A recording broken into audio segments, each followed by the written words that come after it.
গ্রাম শব্দটা আসলেই খুবই মধুর এবং আমাদের হৃদয়ে একটা ছবি আঁকা মনে হয়, একটা ফ্রেমে বন্দি করা। যারা শহরে বসবাস করি, ঠিক গ্রামের কথা মনে উঠলে বা গ্রামে যাব এমনটি মনে ভাবলে আমাদের মনে একটি অন্যরকম অনুভব সৃষ্টি হয়। দর্শক, আজ এমন একটি প্রতিবেদন আপনাদের সামনে নিয়ে আসছি যে গ্রাম নিয়ে সে সকল চিত্র তুলে ধরব।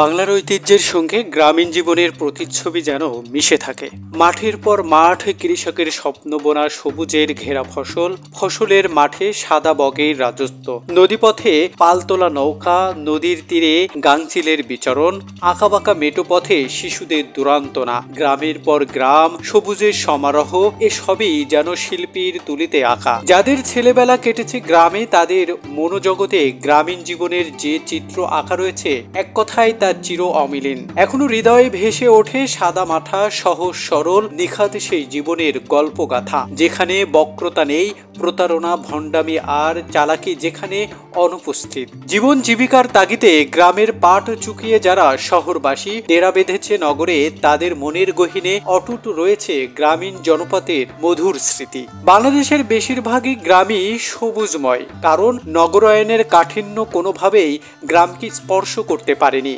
তাই দুচোখ ভরে সবুজ দেখতে মানুষ গ্রামে ছুটে যায়।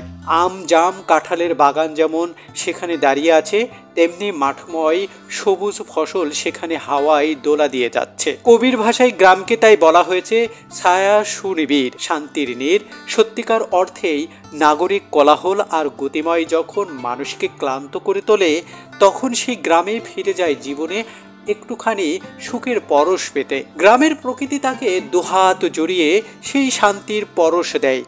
বেঁচে থাকার রসদ পায় মানুষের গ্রামের সান্নিধ্যে গিয়ে। বেশিরভাগ মানুষই সেখানে কৃষির উপর নির্ভরশীল। কেউ নিজের জমি চাষ করে, কেউ বা আবার বর্গা নিয়ে জমি চাষ করে। গ্রামের পুকুরগুলোতে জেলেরা মাছ চাষ করে, আর নদীর বুকে নৌকা নিয়ে তারাই মাছ শিকার করে। তাঁতিরা যুগ পুরনো তাঁতে কাপড় বোনে, কুমাররা সযত্নে তৈরি করে মাটির নানা জিনিস।